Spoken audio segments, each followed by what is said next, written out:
hardships of training. If you want to change the world, don't ever ring the bell. You know, climbing a mountain, getting to the top is just a feeling none other. That's my thing. That's where I'm going. To the top, baby. I'm Chris Fisher. I'm a mountain endurance athlete. I love hiking and pushing my limits and doing hard things. Doing hard things is what gives me life.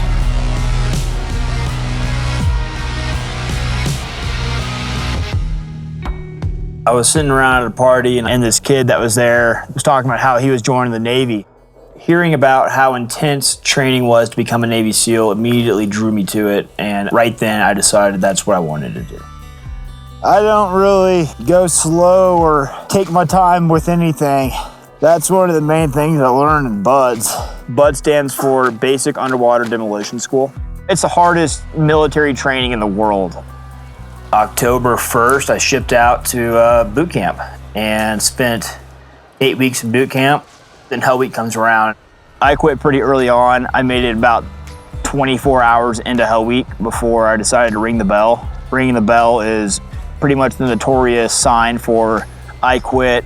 As soon as I rang the bell to quit, regretted it instantly. All of that hurt and tiredness went away immediately, and I knew that I could have kept going. For a long time, I had no idea what I was gonna live up to anymore, because I thought this was gonna be the big thing, the hardest thing I could ever do. Going through these hard times and training very hard for a specific thing and quitting after, you've told your whole family, all your friends, this is what I'm doing, this is what I'm here for, everybody believes in you. It hit home pretty hard. That's kind of what pushed me to do what I do now. Within 2 months, I was out of the Navy, pursuing a new lifestyle, and it was moving here to Breckenridge.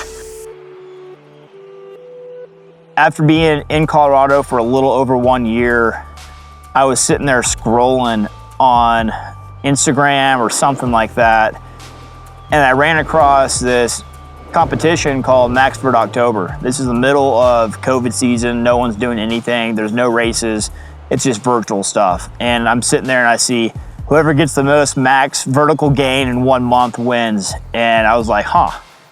I came in 6th place overall. Going into it, I thought it was gonna be about 100,000 feet was gonna be pretty competitive.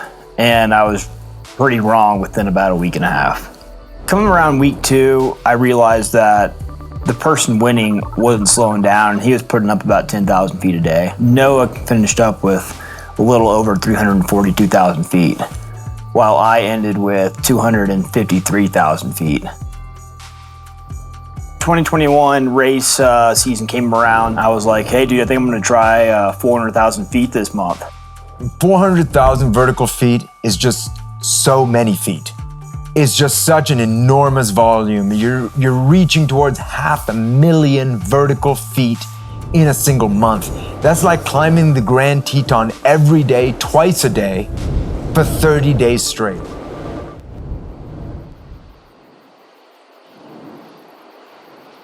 Max Vert October was kind of born from us having to cancel all our races in 2020 because of COVID, trying to see who can hike the most vert throughout the entire month.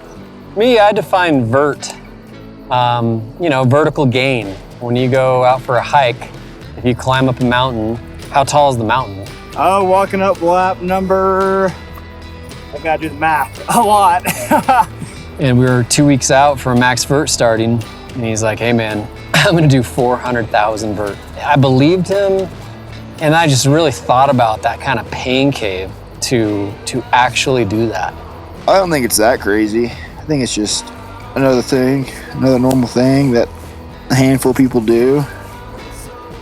But not a lot of people like to do hard shit, so depending on who you're asking, it's probably a little crazy. Today is October 1st.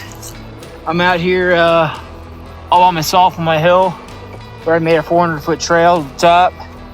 I'll be here for a few days. I'm almost 11,000 feet in on day 1. Roughly started at 12:01 midnight, and right now it is about 6:15. So, off to a decent start. Oh, fuck! God damn it. Fuck.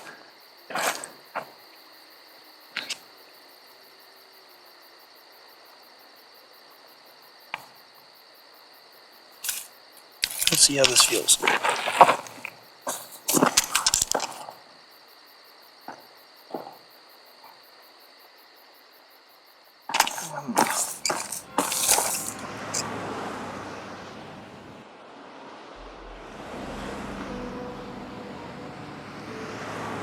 So my first ankle injury happened probably back in 2017 when I was playing ball just at practice. But come this year when I've actually got big goals that I'm trying to go for, day one, I sprained my ankle. I had a couple friends / professional athlete buddies that recommended me checking out Zahan. Zahan Billamora is this badass mountaineer who lives over in the Tetons, and he is the founder and one of the coaches of Samsara Experience. Some of the key things Zahan's helped me with is building up a strong aerobic base and aerobic system to move long throughout the mountains. Also, avoiding and dealing with injury. Yeah, I met Chris at a time when he was really looking for a new chapter in his life. I met this very, very hungry young charger who was bringing that passion for a challenge, and it had found his place in the mountains to do that. I would probably call it a lifestyle and addiction, and try to break free from, mainly because I don't want to let myself down. And when I start to let myself down, I take it pretty hard. Gotta live and learn. It's not only prove to myself that I can do hard shit, but to also hopefully inspire others that they can do hard shit as well. I have to give really special respect for a guy who's willing to put that kind of effort in day after day after day and embrace the journey and the ups and the downs, the moments where you really doubt yourself, the beat downs because of the weather, the lack of partners, maybe some days even the monotony of it. Going in the first 2 days, I was strong, 15K a day, 2 days in a row. Day 3, I was starting to feel really bad knee pain, so I started going slower and it still hurt.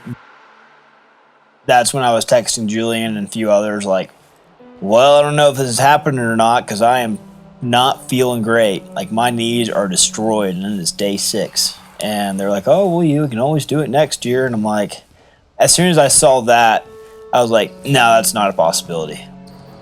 I had no desire to stay where I was. I needed to be around community. And so I got packed up, left, and drove straight to Grandeur Peak.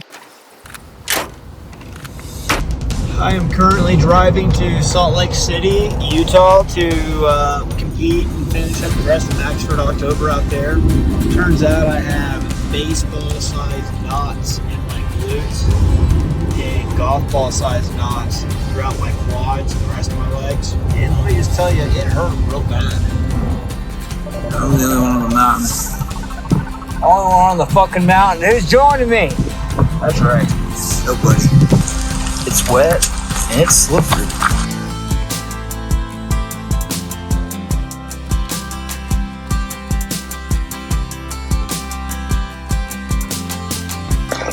You gotta love it. And if not, then probably doing the wrong thing.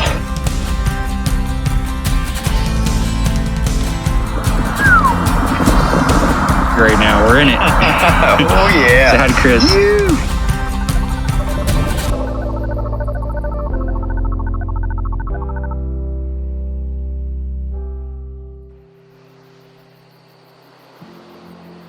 Around 280,000 feet into the month. It was to the point where I had fascia tears in my quads. I was feeling sick. I've had a cold for over a week at this point. My leg is just killing me, and I can hardly walk up or downhill. But I had no idea if I was gonna get to 400K or not. Is it bad?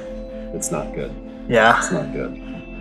Oh, there are going to be days when you feel terrible, when you feel set back, when even the mental game and the hurdles of the mind can seem so hard to overcome. Oh!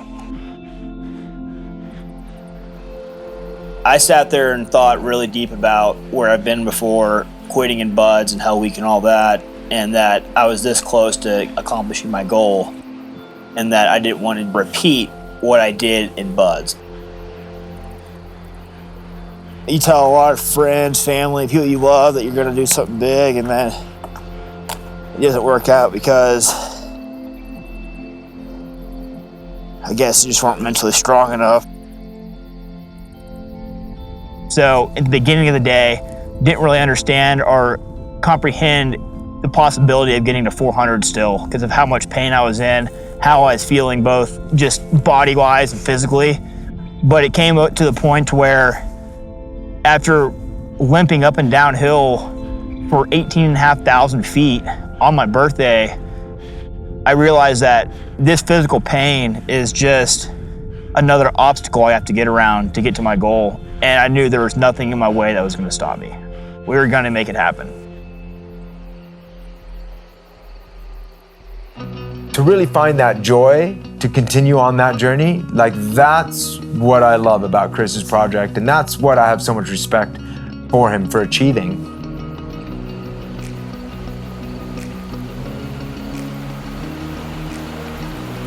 Last day of Max Vert October, day 31. Got about 7.5K left before I get to 400,000. Happy for it to be almost over, but yeah, kind of in pain, so good times. Really, those are like the two main things. You know, you're tired, you're hurt, you don't want to find out what's on the other side.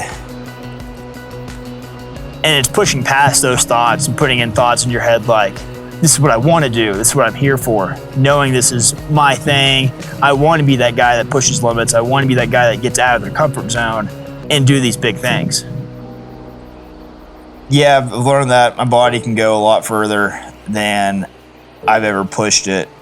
There's really no reason to push it much further. You know, I'm going to get healthy and get right so I can do the next thing just as hard or strong as I did this thing. 15, 20 minutes. Really? Chris Fisher's I'm strolling up over that and call it 400, call it a world record.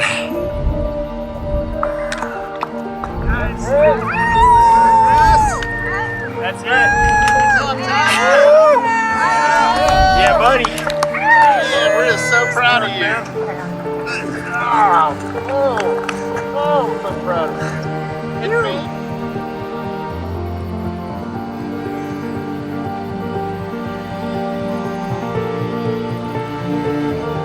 400,000 or 400 feet. There you go. Wow. Yeah. More, baby. So we'll take it. Cheers. Cheers.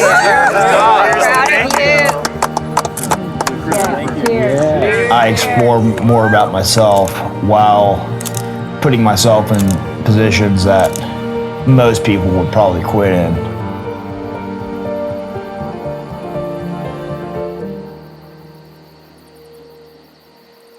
That's my main reason of doing what I try to do, is to inspire others to get out of their comfort zones and do cool things, push themselves.